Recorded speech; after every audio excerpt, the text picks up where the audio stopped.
Hi everyone, welcome back to another show. Happy New Year! We have been busy in this last quarter of the year and with some news. Our research project is almost complete. We have been seeing the final mock-ups and we are very pleased with the results that we'll share soon. Before anything else, let me introduce our guest for today, Mark Williams. Mark is an accomplished director. He started as an agent, joining us to share his journey through learning and leadership. I hope everyone learns from his advice, especially you that are ambitioning to become a thought leader in the industry. Let's go. Mark Williams, Mark, how are you doing? Welcome to the show. Oh, wonderful. Yeah, great to talk to you today. Appreciate it.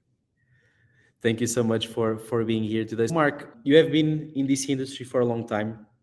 We actually have friends in common. So I would love to start to give you the voice to kind of introduce a bit of yourself, your career journey, especially in workforce management. Could you give us a brief overview on who you are and how you got to where you are today? Well, sure, absolutely. Thank you. So I got started in let's say the call center space. It's been almost 30 years. It'll be 30 years coming up in August. And I think my story, I want to say, is probably very similar to a lot of people that I've talked to that are in the industry, which was it was not something that I had necessarily planned on or intended to do. It just so happened at that time that my mother-in-law was a trainer at a call center in Omaha, and I was looking, to for a job because I was self-employed at the time, and so I thought, well, it'd be nice to have a job with benefits and those types of things. So I went and checked it out. At that time, it was called Matrix Marketing in Omaha. Eventually, that became Convergys, and I got hired on as an agent. And that's I just started there and kind of got to learn, more and more about how this whole call center thing works. So I was an agent for a couple of years. I was then moved into like quality and training for a couple of years, moved into IT where I was actually a documentation specialist. So basically I was just, writing technical documents, to go with the different things that the IT guys were doing. And eventually, then I made my way. There was an opening in the command center that they had there in Omaha. And the command center at that time was, they were managing call centers in multiple different locations, 5 or 6 different call centers around the country. And so I started off as an RTA, just doing the daily monitoring and all this type of stuff. But again, continued to want to just kind of learn more and learn more. And so then I got into like an analyst role, and I started doing things like, because with Convergys, the command center actually did the call routing. So, we were the ones setting up we were back in those days, it was Meridian Max, and then eventually it was Symposium, the Nortel product. And so I learned about call routing and things like that. And then eventually had an opportunity to go to Cincinnati to the home office because they consolidated a lot of the workforce work into the home office. And I was a senior manager there, managing a team that was, again, monitoring call centers, at that point, then all over the world. And so I really kind of cut my teeth, on the workforce piece of it by working at a BPO. Oh, we didn't necessarily think of ourselves as BPOs at the time, but that's essentially what it was. We had lots of different clients, that we worked for. Eventually, though, I ended up moving on from that to a few different companies. I went to Green Dot in Pasadena. Yeah, they were in Monrovia at the time, but anyway, which is where I again got to work with Adam again. I met him at Convergys, and then worked with him at Green Dot. From there, kind of a few stops along the way of different places, that I worked for, and really the thing that I was hoping to learn was because after all these, I was with Convergys for what, over probably 16 years, something like that. But I always wanted to learn, the client side of things because we were always working with clients. And then I got to actually go be the client working with BPOs. So I got the other side of it, of how we would structure our contracts with the BPOs and how we would allocate volume, just all these different things. And so then I kind of stayed on that track. And so eventually made my way up, being a senior manager to director roles.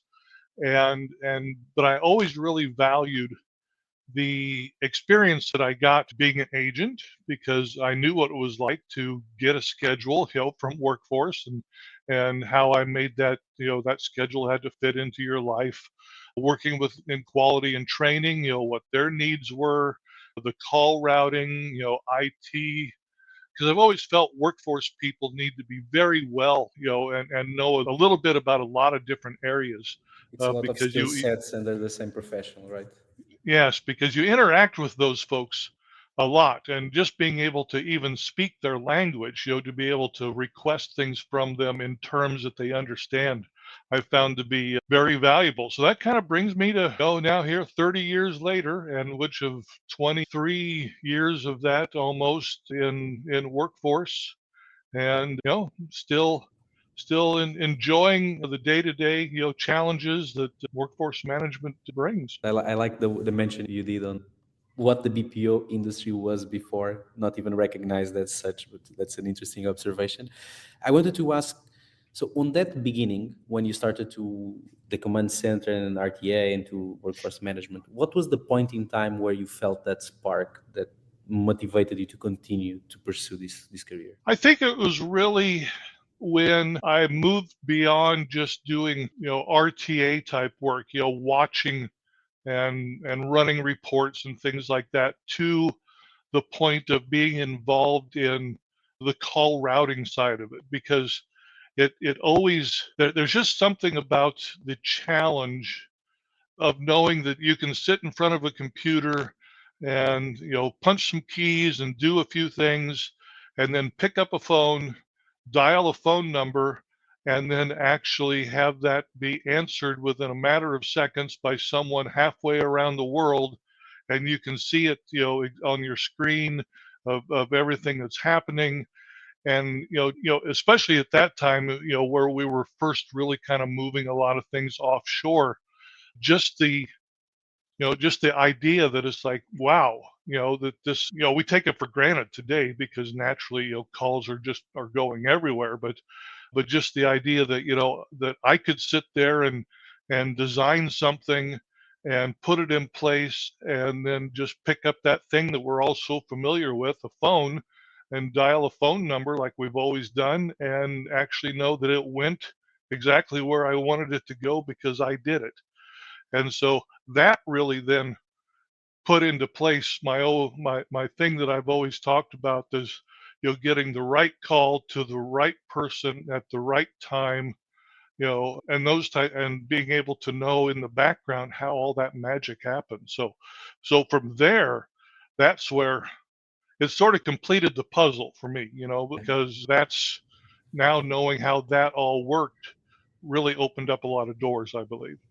Yeah, it's the challenge, and your definition is probably what most people in industry would portray, which is that finding everything on the right moment, the right place, the right decision, the right person. It's always that sequence that everyone holds to, and that is normally what shapes you into trying to crack the problem and figure out the solution for the different challenges that arise from this job.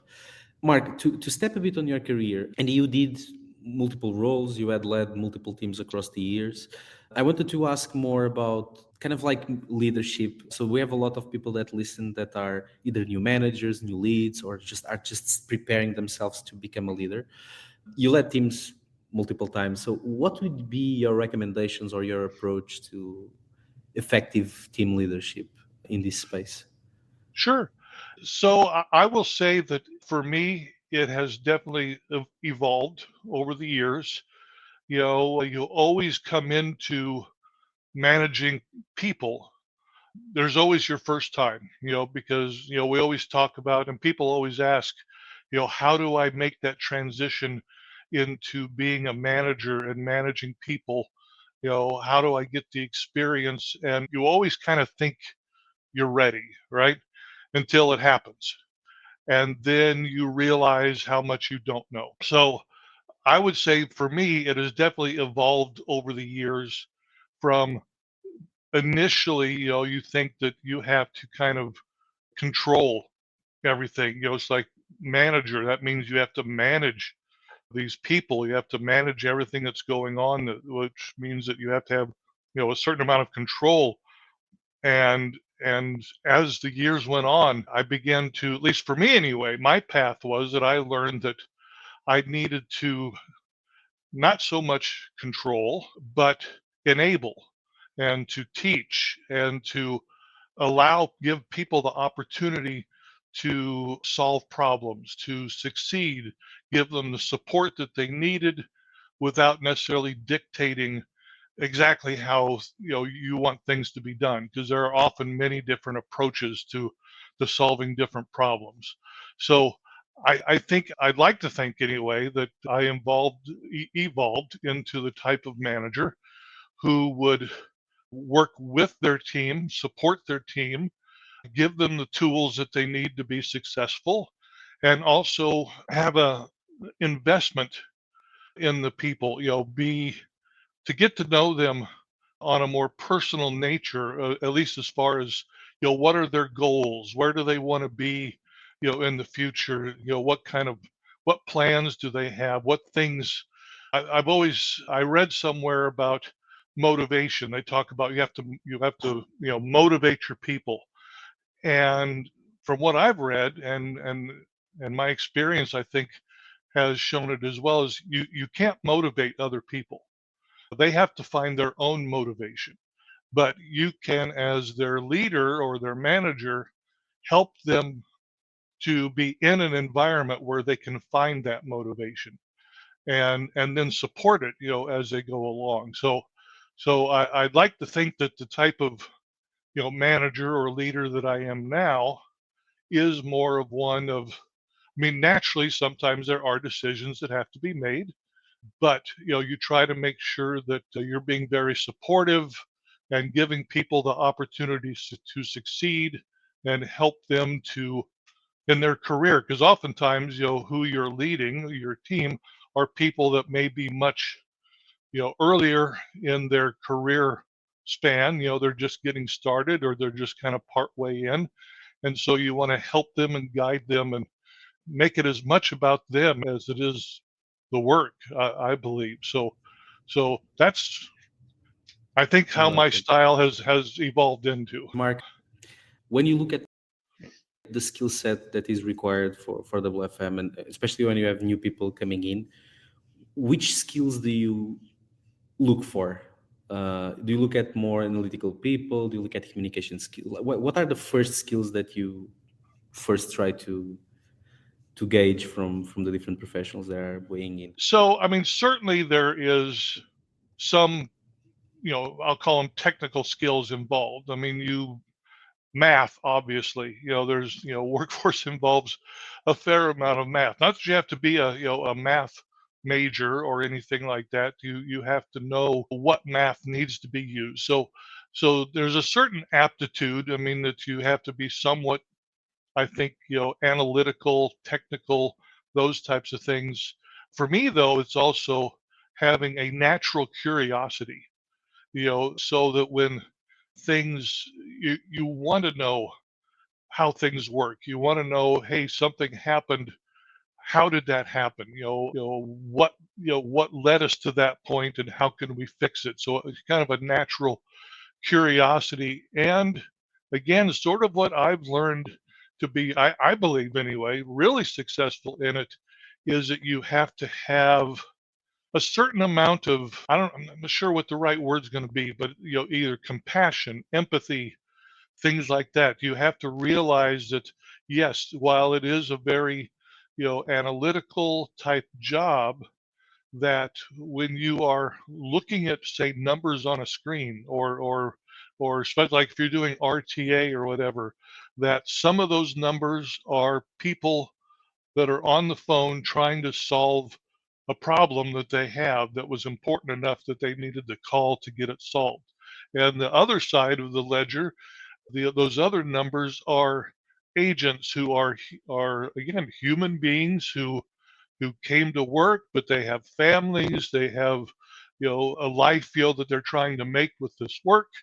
And so while we'll deal with numbers, those numbers represent something. And I think being able to understand the experience, which I know is something that is now really being talked about a lot more, which is customer Yeah. experience, agent experience, and so to me, those are the type of things that, if you have a natural curiosity, you're somewhat analytical, you're willing to learn, but you also can bring some humanity to the job as well.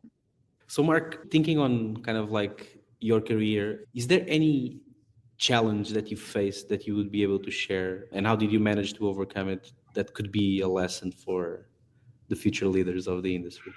So when I think about challenge, obviously the work itself, provides its own set of challenges. But to me, what I have found, and the most challenging oftentimes, is the environment in which you are working. And by that I mean that that if you get into a role, and whether it's a leadership role or if you're just part of a team, and that environment that you're working in is, I guess, what we kind of refer to as a toxic work environment, to where things are just not that things aren't going well, but just the environment itself, the way people are spoken to, the way they're treated, those types of things.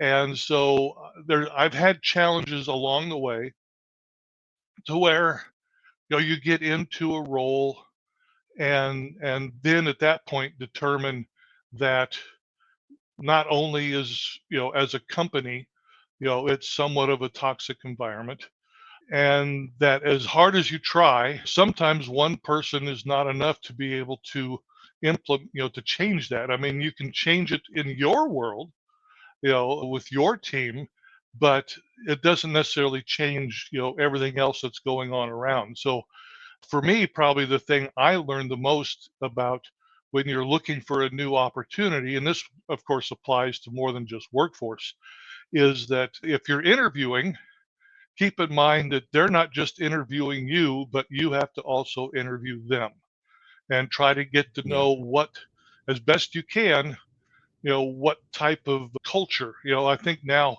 it's all turned into, a lot of companies talk about their the culture of the company and all these types of things, but you never really know for sure exactly what you're getting into sometimes until you're there, and then you work to try to improve it as best you can.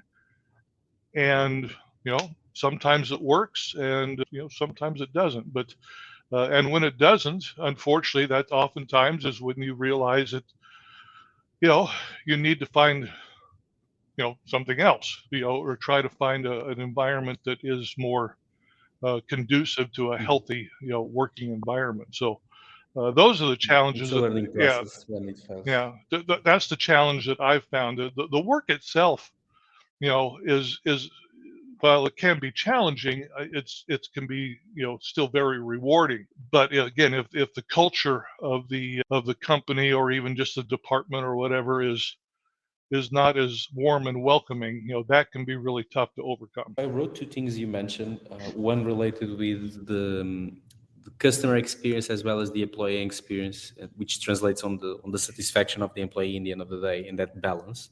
And the other one is about culture. A question about like how do you balance the priority between what the customer needs and what the employee needs, and how do you balance these for optimal results? Yeah, What's your take yeah, on I was really giving that some thought actually this morning, but before we were going to talk, that I believe, again, that the nature of the contact center business is changing. And by that, what I mean is, with the more technology, smarter IVRs, eventually AI is going to come along, help people solve some of the more basic things on their own, that what you end up with then that makes its way into a call center are the more difficult problems.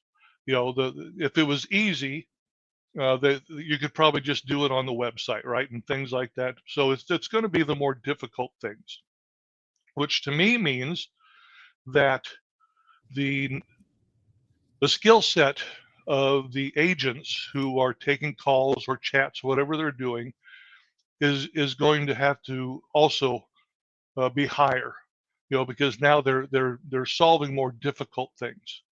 That also means things like the length of time it takes to train is probably going to be longer. So, you could be looking at 3 to 4 months, if not more, training periods. All these types of things impact, of course, workforce, because if you're looking at ramp plans and things like that of how you're or when you're going to need people and when you onboard them, that period can get longer and longer as the training gets more complex.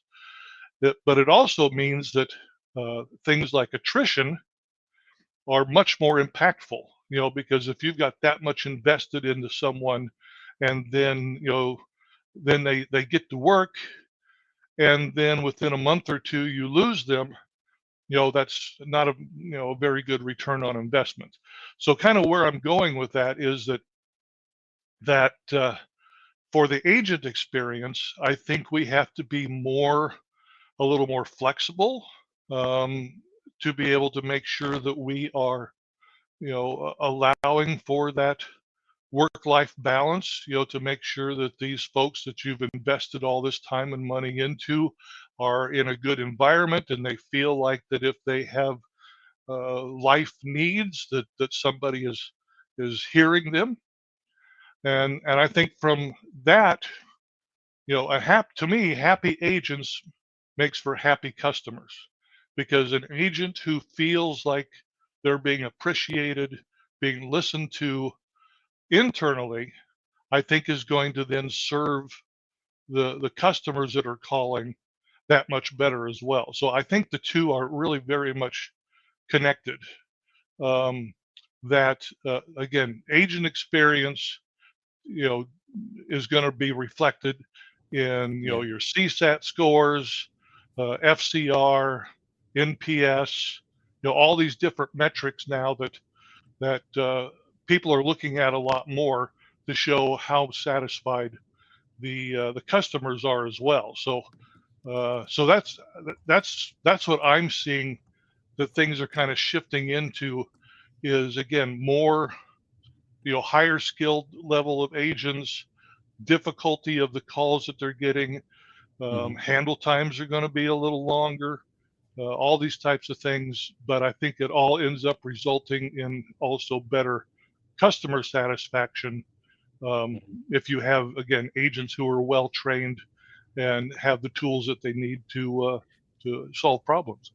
Yeah, and I think that's a good way to put it. On when you mentioned the culture and how it impacts the culture, it's a good point, because that rebalance makes you rethink small details that impact, in the end of the day, not only how your employees perceive the workplace and or their work, as well as how the actual clients and customers perceive that as well. So I like that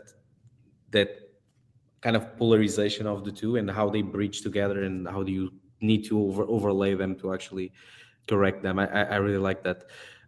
Mark, on a more personal side, I would love to ask you. So we spoke a bit about skills and the skill sets, and we mentioned the skill sets evolving, and you need to like retrain people. I think that would apply the same for the workforce management professionals.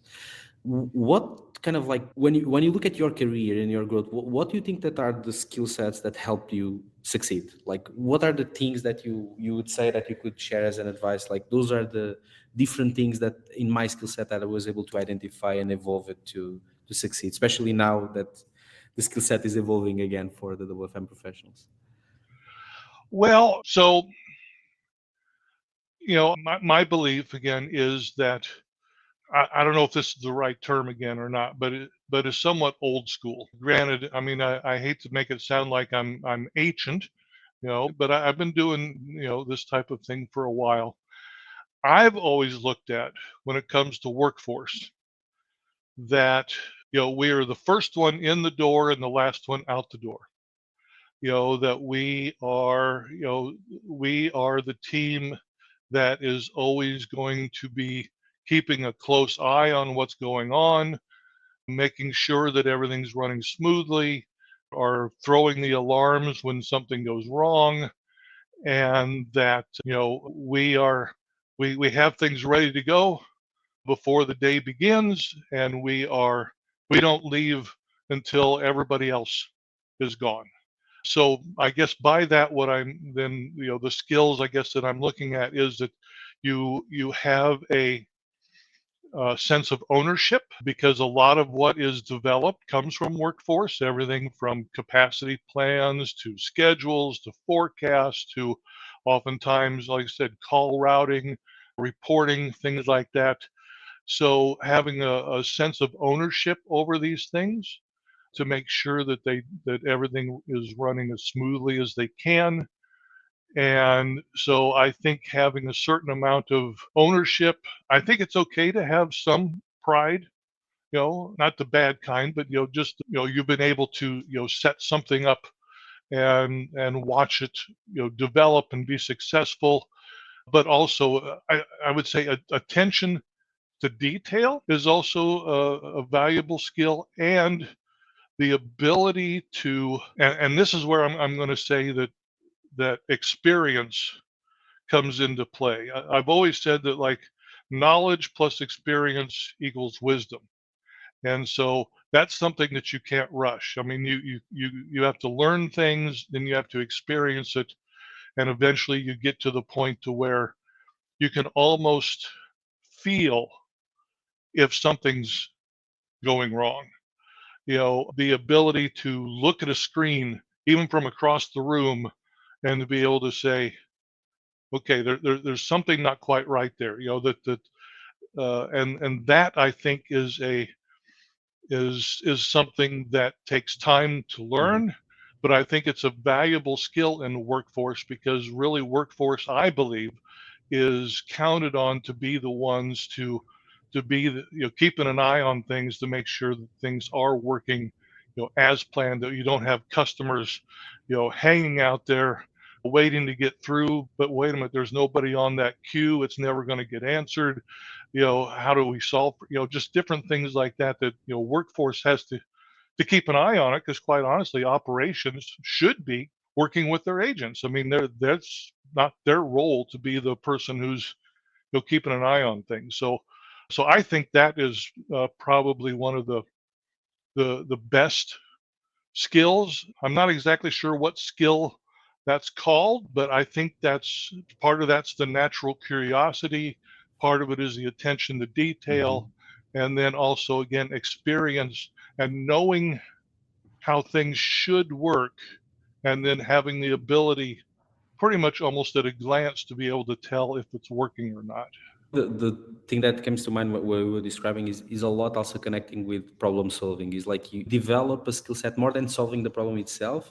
You look at small flaws or small indicators. You kind of create your own alarmistic in your mind, where small things can lead to bigger problems, and you immediately start connecting those dots like real time, and immediately you can trigger, okay, let's check that, or let's redo something else, because you become more preventive, and that comes with experience. I totally get that point from what you said. I don't know if Yes. you want to add something. No, I think you're absolutely right. I mean, it's always best to catch things before they get big, or be able to catch them very early in the problem, so that you can get the right people engaged to get it fixed, before it becomes a much bigger problem. So yeah, but and it also, you have to have a good attention span, quite honestly. And a lot of what I know what I'm talking about Very is true. often, like RTA type stuff, but not necessarily. I mean, I will freely admit that even, as a director, whatever system we were using, if it was CMS or if it was Amazon or whatever, I would have that screen up, and I would be seeing the cues, and as much as I could between meetings and everything else, I always kind of had that in the corner of my eye. It's like, Yeah. no, even at higher levels, you want to keep an eye on how things are going. And the last thing I would add is patience. I like Uh, that one. and well, only because so I say that, and I'll share just a brief story that early on I had a chance to. I went to India back in 2008 for about a month, and I worked out of a command center there. And I was had a chance to talk to one of the, I think he was an RTA that had started, recently, and he was asking me questions about, at that time I was a senior manager. It's like, oh, how, so his first question, well, how long did it take you, to get to that point? And I think at that point it was like, well, that would have been, yeah, like 13 years. I said it's been, almost 13 years, and he was like, oh, said I've been here like, almost a year now. I was hoping I could be like a director by next year, and I was like, I was like, yeah, I mean, good luck, but have some patience. Don't try to force it, don't try to push it. Learn as much as you can as you're going along, but again, gain that experience, because that experience is what you're going to draw on once you move into getting closer into leadership roles of having experience. So I think sometimes patience, can be a virtue, as they say, so that you can gain, that Yeah. experience and eventually that wisdom, so that you can then get to be a leader. Thanks for that advice, Mark. So we are closing to the end. So as a wrap up, any final message to our listeners, especially for those that are pursuing their own careers? Yes. So I sort of touched on it a little bit, but if I was going to advise someone that was looking to get into workforce, or for that matter, even into the call center space, but especially workforce management, that first off, like I said, learn as much as you can about not just workforce, but about as many other things as you can. Learn how operations works. Learn how, training works. How does quality work? IT, as much as you can about everything else, because it's all going to, impact what workforce does or how you do it, and you're always going to be better off if you have some understanding, and especially because oftentimes you're going to have to compromise with some of these other departments. I mean, like for training, I'll use that as an example. It's like, oh, we're short staffed, we need people, and we need them right away. And so then you try to go to training and tell them, well, can't you just shorten things up a week or two? We really need to get people on the phones. And training's trying to explain they're not going to know what to do if we, so knowing how those departments work, learn as much as you can, then try to realize how that fits into workforce management, whether it's in a capacity plan or just in skilling or routing or whatever. Try to fit what you're learning from these other departments and into it. And then also, again, we work a lot with numbers, but understand what those numbers represent, and and try to be a kinder, gentler workforce management is the way I guess I'll put it, is, to compromise, where you can. There's always going to be business need, and there's always going to be, what the agents need, but, work as much as you can to compromise the two, to, find solutions that work for both. And then, as I said, have patience and gain experience. And at the same time, also relationships. You can never go wrong building good relationships within your department, with people outside the department. Whether it's just networking or again just finding ways to help them so that way when you need some assistance from them, they're equally willing to work with you as well. So, again, I would say early on in my workforce, it was all about workforce. We tell people what to do. We tell agent, you have to work at this time, and that's just how it has to be.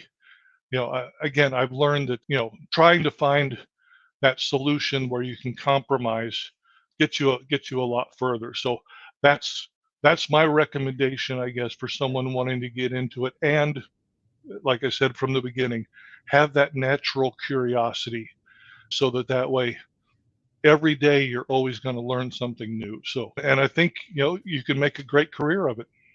Yeah, it's in the end of the day, enjoy the ride in your career. Mark, thank you so much for your words, for your point of view. It was a pleasure having you today with us.